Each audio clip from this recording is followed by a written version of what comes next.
कितनी मोहब्बत है। भाग -1। भोपाल के मालवीय नगर में घर के बाहर भीड़ लगी हुई थी। सावित्री देवी का आज सुबह सुबह ही निधन हो चुका था।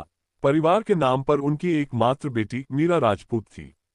सावित्री पिछले कई सालों से गंभीर बीमारी से जूझ रही थी और आज उन्होंने अपनी आखिरी सांसें लेते हुए दुनिया को अलविदा कह दिया। मीरा की उम्र 21 वर्ष थी। वो कॉलेज के अंतिम वर्ष में थी। सावित्री का निर्जीव शरीर उसकी आंखों के सामने सफेद चादर से ढका हुआ पड़ा था। मीरा की आंखों से आंसू बहते जा रहे थे। पास बैठी औरतें उसे सांत्वना दे रही थी, लेकिन मां को खो देने का दुख सिर्फ मीरा ही जान सकती थी। अपना कहने के लिए एक वही तो थी। इस दुनिया में सावित्री ने मीरा को उसकी पढ़ाई के लिए इंदौर भेज दिया था, जिसकी खास वजह सिर्फ सावित्री ही जानती थी। इंदौर में मीरा नेशनल कॉलेज में पढ़ती थी और उसी कॉलेज के एक हॉस्टल में रहती थी। मीरा बहुत ही कम बोलने वाली लड़की है। वो अपना अधिकतर समय किताबों में ही बिताया करती थी। कॉलेज में उसकी एकमात्र दोस्त थी निधि व्यास, जो कि इंदौर में रहती थी अपने परिवार के साथ।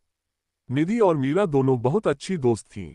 कॉलेज के 2 साल दोनों ने साथ साथ ही पूरे किए थे। लेकिन निधि मीरा को बहुत कम जान पाई थी।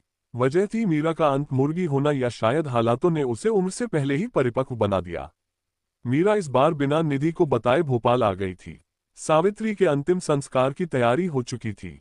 जब उनके पार्थिव शरीर को ले जाया जाने लगा तो मीरा जोर जोर से रो पड़ी। औरतों ने उसे संभाला, लेकिन कोई उसे रोक नहीं पाया। वो दौड़कर बाहर आई और कहने लगी, मीरा, हम भी साथ जाएंगे। उद्धरण चिन्ह। औरत, बिटिया, औरत शमशान में नहीं जाती हैं। उद्धरण चिन्ह। मीरा, हमें कुछ नहीं सुनना, हम भी साथ जाएंगे।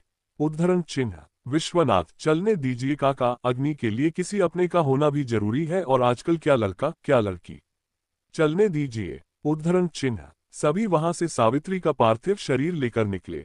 आंखों में आंसू भरे, हाथ में अग्नि का पात्र पकड़े मीरा चले जा रही थी। उसके बेजान पैरों में जैसे हिम्मत ही नहीं थी। माँ के साथ उसने बहुत कम वक्त गुजारा था। ना जाने वो कौन सी वजह थी जिससे माँ ने उसे हमेशा खुद से दूर रखा। सोचते हुए और बीती बातों को याद करते हुए शमशान आ चुका था। सावित्री का अंतिम संस्कार किया गया।